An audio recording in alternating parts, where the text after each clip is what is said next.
साल 1997 की सर्दियां थीं। उन दिनों सर्दी अलग हुआ करती थी। हवा में एक तरह की नमी और धूप में एक धीमी मीठी सी गर्मी रहती थी।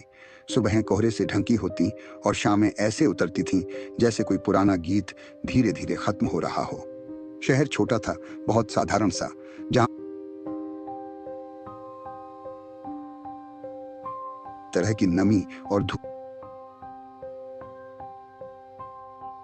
साल 1997 की सर्दियां थीं। उन दिनों सर्दी अलग हुआ करती थी। हवा में एक तरह की नमी और धूप में एक धीमी मीठी सी गर्मी रहती थी। सुबहें कोहरे से ढंकी होती और शामें ऐसे उतरती थीं जैसे कोई पुराना गीत धीरे धीरे खत्म हो रहा हो। शहर छोटा था, बहुत साधारण सा, जहां हर दूसरा आदमी दूसरे को नाम से नहीं तो चेहरे से जरूर पहचानता था। सड़कें चौड़ी नहीं थीं, लेकिन उन पर चलने वाले कदमों की आवाजें आपको कभी अकेला महसूस नहीं होने देती थी। चाय की दुकानों से उठती भाप में एक तरह की दोस्ती थी, जो हर राह चलते इंसान को अपने अंदर थोड़ी देर रोक लेती थी। घरों की दीवारें पुरानी थीं, लेकिन उनमें रहने वाले लोग अपने सपनों को बहुत संभाल कर रखते थे, मानो सपने भी टूटे तो शोर हो जाएगा। उसी शहर में रहता था अरुण। अरुण कोई असाधारण इंसान नहीं था। उसकी कोई बड़ी पहचान नहीं थी, कोई रौब, कोई चमक, कोई अफसाना नहीं, लेकिन उसकी आंखों में एक शांति थी, ऐसी शांति जो आजकल के जमाने में शायद ही किसी के पास हो।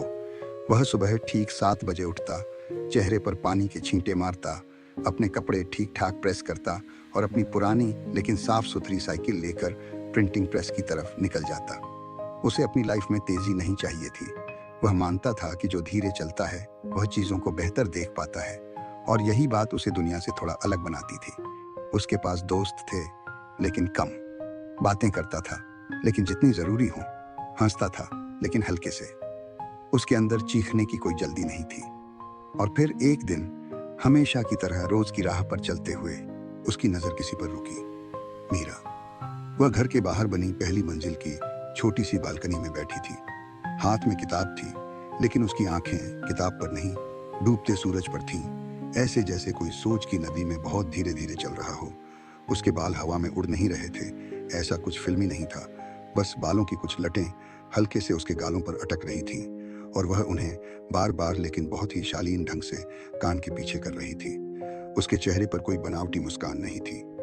वह बिल्कुल वैसी थी जैसी होती है, किसी साफ पानी के तालाब जैसी, जिसमें आप अपने अंदर का चेहरा भी देख सकते हैं। अरुण की साइकिल के पैडल उस दिन थोड़ी देर से चले। वह जान भी नहीं पाया कब उसने अपनी गति कम कर दी, कब उसने उसे एक पल को थोड़ा लंबा होने दिया। उसने न मीरा को पुकारा, न खुद को रोका, बस उसे एक नजर को होने दिया, जैसे कोई हवा के झोंके को रोकने की कोशिश नहीं करता, बस महसूस करता है। उस दिन कुछ नहीं हुआ, न कोई बातचीत, न कोई मुस्कान का आदान प्रदान, न कोई इशारा। बस एक क्षण था, एक लंबा, बिल्कुल शांत क्षण, जिसने बिना शोर किए कुछ कह दिया। और कभी कभी प्यार की शुरुआत आवाज नहीं करता, वह बस चुपचाप किसी खिड़की, किसी मोड़, किसी शाम पर उतर आता है, और दिल को महसूस होने में भी कई दिन लग जाते हैं। अरुण को भी उस वक्त पता नहीं था कि कुछ बदल गया है, लेकिन कुछ बदल चुका था। इसके बाद दिनों ने अपनी चाल बदली नहीं, लेकिन अरुण के भीतर कुछ बदलने लगा। वह अब हर दिन उसी सड़क से गुजरता, उसी साइकिल पर, उसी गति से, पर उसके दिल में एक छोटी सी उम्मीद की लौ जलने लगी थी, बहुत धीमी, बहुत स्थिर, जैसे रात भर जलने वाली मिट्टी के दिए की बाती। वह कभी जल्दी नहीं करता था, वह कभी पास आकर देखने की कोशिश नहीं करता था, बस गुजरता था। और गुजरते हुए उसकी नजर अनायास ही उस बालकनी की ओर उठ जाया करती थी। और कभी कभी वो बालकनी खाली होती, और उन खाली दिनों में उसे ऐसा लगता जैसे दिन में थोड़ी सी कमी रह गई हो, कोई शब्द जो वाक्य में था पर बोला नहीं गया, कोई स्वर जो गाने में था पर बजा नहीं। लेकिन ज्यादातर दिन मीरा वहीं होती, किताबें पलटते हुए, पन्नों के बीच से अपने विचारों को कहीं दूर ले जाती हुई, जैसे उसकी दुनिया किताबों में नहीं बल्कि किताबों के परे किसी कल्पना में थी।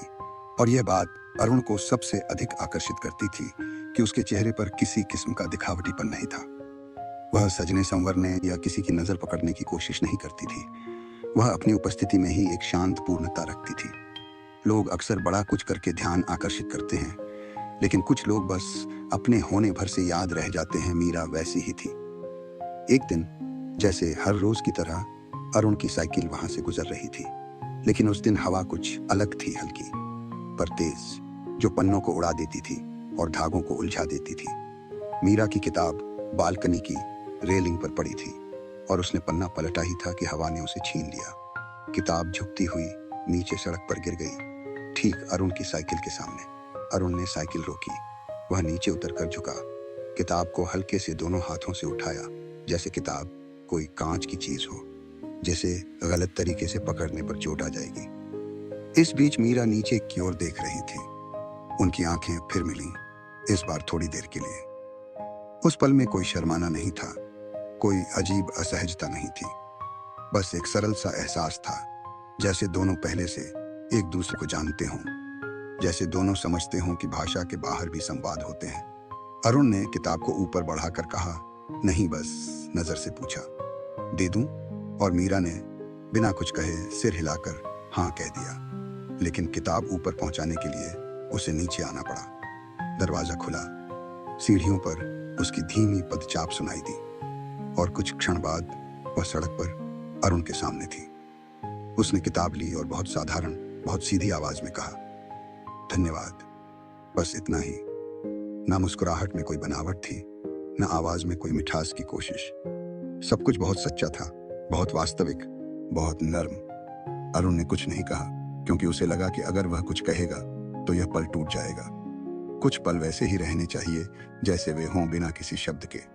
उस दिन के बाद बातचीत नहीं बढ़ी, न ही वह तुरंत प्रेम में बदल गई, पर अब रास्ते में एक नया अर्थ था। अगर किसी दिन मीरा बालकनी में नहीं होती तो अरुण को यह समझ आने लगा था कि वह उसे देखने की आदत बना चुका है, और अगर मीरा बालकनी में होती तो उसका वहां होना किसी अनकही स्वीकृति जैसा लगता था, जैसे वह भी जान गई हो कि अब उनका मिलना सिर्फ संयोग नहीं है। धीमे धीमे, बिना नाम दिए, बिना नियम बनाए, बिना आवाज के एक रिश्ता बनने लगा। कोई वादा नहीं था, पर भरोसा था। कोई जाहिर इजहार नहीं था, पर समझ थी। कोई जल्दबाजी नहीं थी, बस इंतजार था। हर रोज का छोटा सा, मीठा सा, खामोश इंतजार। समय की गति हमेशा एक सी नहीं होती। कुछ दिन बहुत हल्के होते हैं, जैसे हवा में तैरते रुई के रेशे, और कुछ दिन भारी, जिन्हें उठाना भी मुश्किल हो जाता है। अरुण और मीरा का रिश्ता अब धीरे धीरे आकार ले रहा था, ऐसा आकार जिसे समझाने की जरूरत नहीं होती, जिसे नाम देने की जरूरत नहीं होती। बस एक पहचान होती है जो दोनों को पता होती है। वे अब कभी कभी लाइब्रेरी के बाहर मिल जाते थे, कभी बाजार से लौटते हुए, और कभी बस सड़क के मोड़ पर, जहां शाम की धूप थोड़ी और गहरी लगती थी। उनके बीच बातचीत अभी भी कम थी, पर अब खामोशी भी बातचीत बन चुकी थी। लेकिन शहरों की गलियों की तरह कहानियों के रास्ते भी अकेले नहीं रहते। हर मधुर चीज के आसपास कोई न कोई साया जरूर होता है। उसी कस्बे में रहता था राघव। राघव का नाम ही काफी था। लोग उसके सामने कुछ नहीं कहते थे, पर उसके पीछे बहुत कुछ कहा जाता था। उसका परिवार पहले धन और दबदबे वाला था। अब हालात पहले जैसे नहीं रहे थे, पर उसका अंदाज वैसा ही था। वह बोलता कम था, पर आदेशों की तरह बोलता था।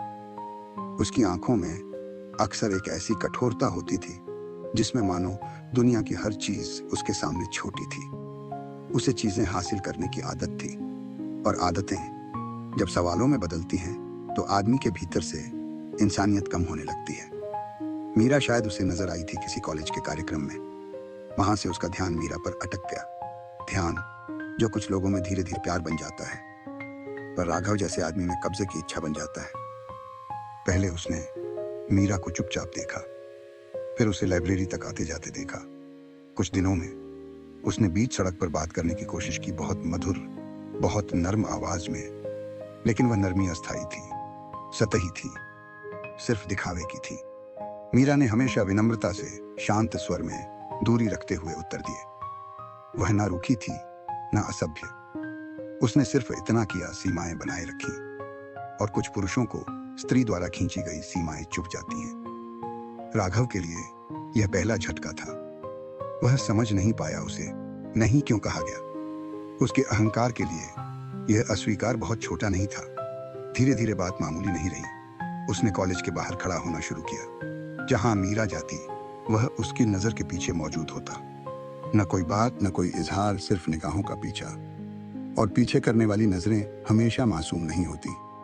अरुण ने यह बदलाव देर से नोट किया, क्योंकि वह ज्यादा बोलने वाला, शक करने वाला या जल्द घबराने वाला व्यक्ति नहीं था।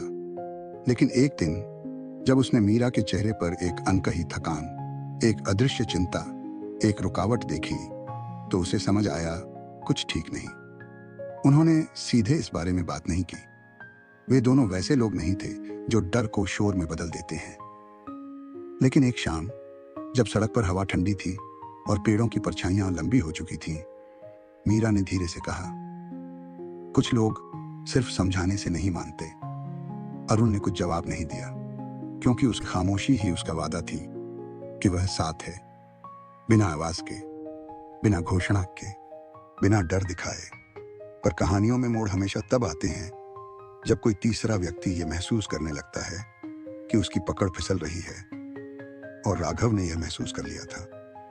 दिन बीतते गए, लेकिन राघव का व्यवहार अब साधारण पीछा करने की सीमा से आगे बढ़ने लगा था। पहले तो वह सिर्फ दूर से देखता था, फिर उसने राह में खड़े होना शुरू किया, फिर उसने उन लोगों से मीरा के बारे में पूछना शुरू किया जो उसे मुश्किल से जानते थे। यह सब किसी बातचीत या प्रेम प्रस्ताव जैसा नहीं था। यह एक दखल था, धीरे धीरे कसता हुआ, ऐसा जैसे कोई अनदेखा हाथ मीरा की स्वतंत्रता को पकड़कर उसे कम करने लगा हो। मीरा ज्यादा नहीं बोलती थी, लेकिन उसकी चलने की रफ्तार बदल गई थी। उसकी आंखों में अब किताबों की कहानियों की जगह सोचने की लकीरें थीं, और उसकी मुस्कान अब पहले जैसी आसान नहीं रह गई थी। एक शाम जब अरुण मीरा के साथ कॉलेज से लौट रहा था, राघव की जीप सड़क के बीच में खड़ी थी। आसपास कोई भी नहीं था, ना दुकानों की आवाज, ना किसी घर की खुली खिड़की, बस सूनी सड़क और धूप जो अब लगभग खत्म हो चुकी थी।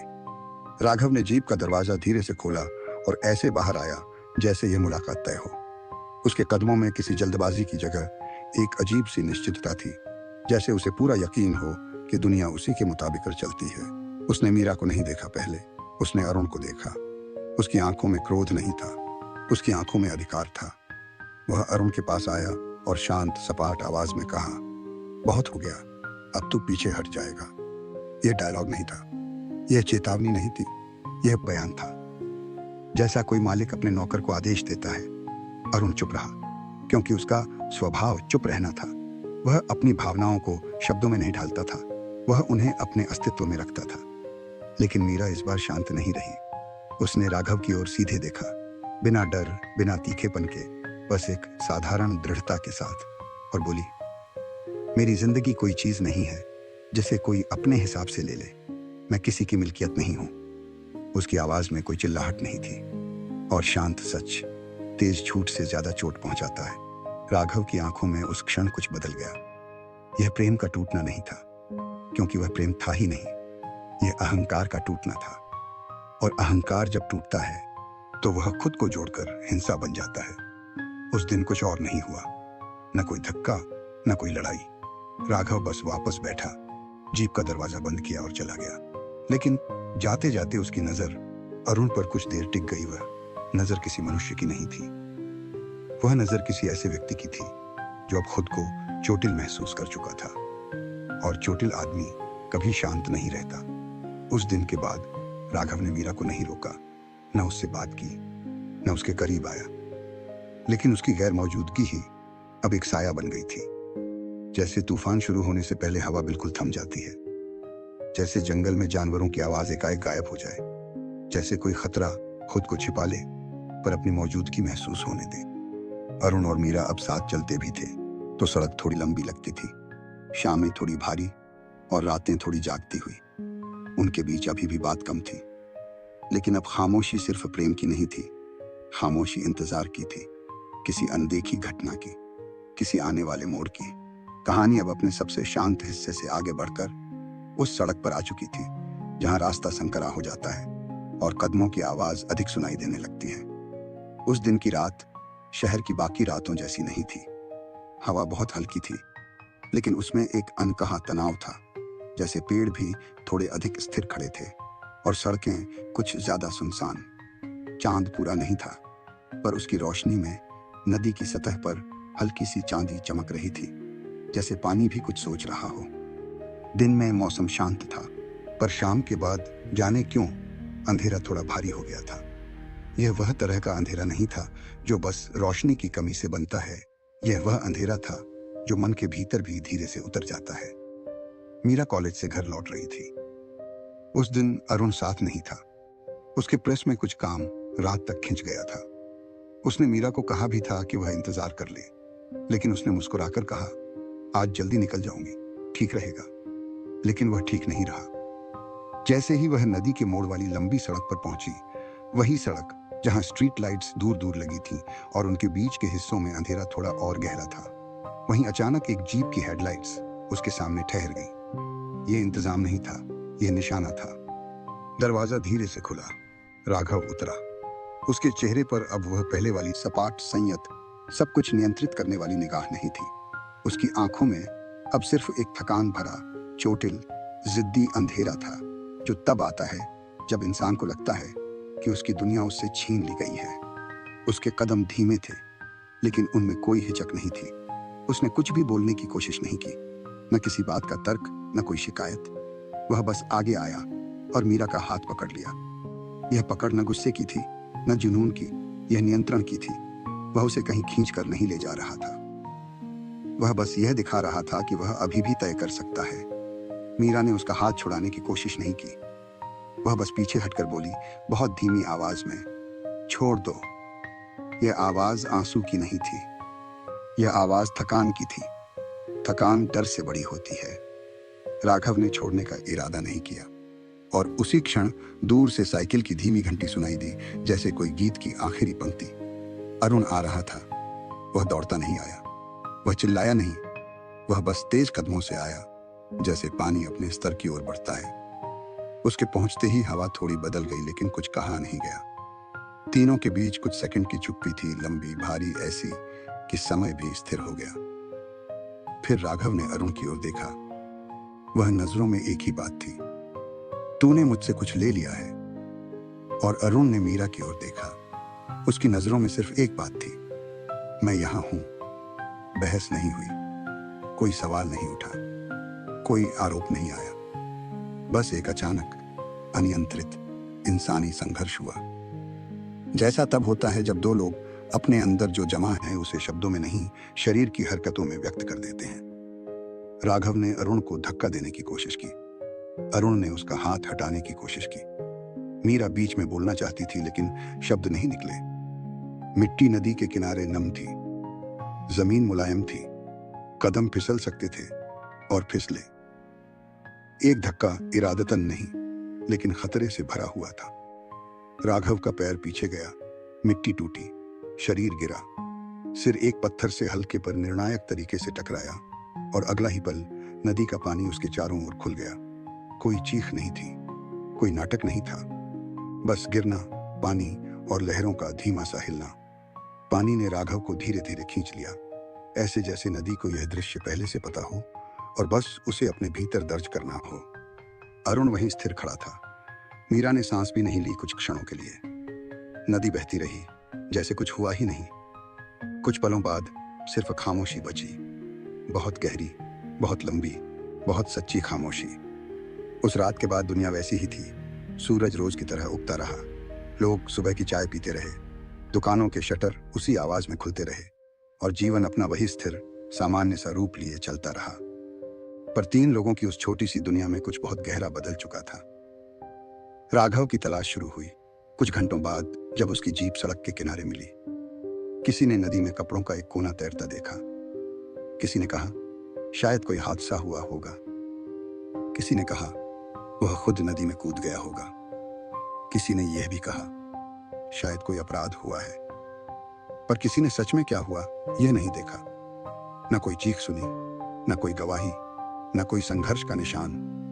बस नदी थी शांत, गहरी, उदास, और कई बार सच ऐसी जगह छुप जाता है जहां उसे ढूंढने वाले भी अंततः थक जाते हैं। पुलिस ने जांच की, रिपोर्टें बनी, लोगों से पूछताछ हुई, कई नाम लिखे गए, पर किसी ने ऐसा कुछ नहीं बताया जो किसी को दोषी बना सके, क्योंकि असली घटनाएं अक्सर इतनी धीमी और अनदेखी होती हैं कि वे आवाज ही नहीं बनाती। अरुण और मीरा उस रात के बारे में कभी बात नहीं करते थे। उनकी बातों में उस घटना का कोई नाम नहीं था। वह उनके बीच चुप्पी के रूप में था, न कोई स्वीकार, न कोई इनकार। बस एक शांत, भारी, गहरा बोझ जो दोनों अलग अलग ढोते थे पर महसूस एक सा करते थे। वे दोनों जानते थे कि उस रात अरुण ने बचाने की कोशिश की थी, नफरत की नहीं। उसका धक्का हत्या का इरादा नहीं था, लेकिन किसी घटना का परिणाम इरादों से नहीं, अंजाम से तय होता है। और यह अंजाम ऐसा था जो वापस नहीं हो सकता था। मीरा अक्सर रातों में लंबी देर तक खिड़की के पास बैठी रहती। हवा चलती, नदी दूर से दिखती और उसे लगता जैसे पानी हमेशा प्रवाह में होते हुए भी कुछ बातें अपने भीतर रख लेता है। अरुण अपने प्रेस में देर रात तक काम करता। शब्दों को कागज पर उकेरना उसके लिए जैसे मन को स्थिर करना था। वह लोगों के पत्र, हुक्मनामे, विज्ञापन, शादी के कार्ड छापता, पर अपने दिल में लिखी कहानी को कभी बाहर नहीं आने देता। दोनों साथ थे, पर उनके बीच एक मौन का पुल था। वे एक दूसरे से दूर नहीं हुए, पर वे उसी तरह पास भी नहीं रहे जैसे पहले थे।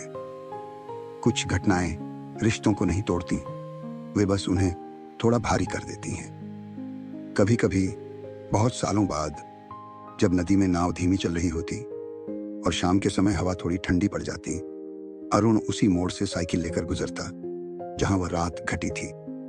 वह रुकता नहीं था, बस कुछ क्षण देखता और बढ़ जाता, जैसे कोई व्यक्ति उस किताब का आखिरी पन्ना याद कर लेता है पर उसे दोबारा खोलना नहीं चाहता। शहर ने धीरे धीरे राघव को भुला दिया। लोगों की यादों में वह बस एक छोटी सी दास्तान बनकर रह गया। नदी में कोई हादसा हुआ था शायद। कोई यह नहीं जानता था कि उस घटना के पीछे एक प्रेम था, एक डर था, एक खोया हुआ विश्वास था, और वह चुप्पी थी जो दो इंसानों ने अपने दिल में बंद कर रखी थी। कहानी यहाँ खत्म नहीं होती, कहानी वहां खत्म होती है जहां इंसान बोलना बंद कर देता है पर महसूस करना बंद नहीं करता। उनके जीवन में आगे बहुत कुछ हुआ, कुछ अच्छा, कुछ सामान्य, कुछ कठिन, जैसे सबके साथ होता है। पर उस रात की नदी उनकी यादों में हमेशा बहती रही, शांत, गहरी और बिल्कुल बिना आवाज।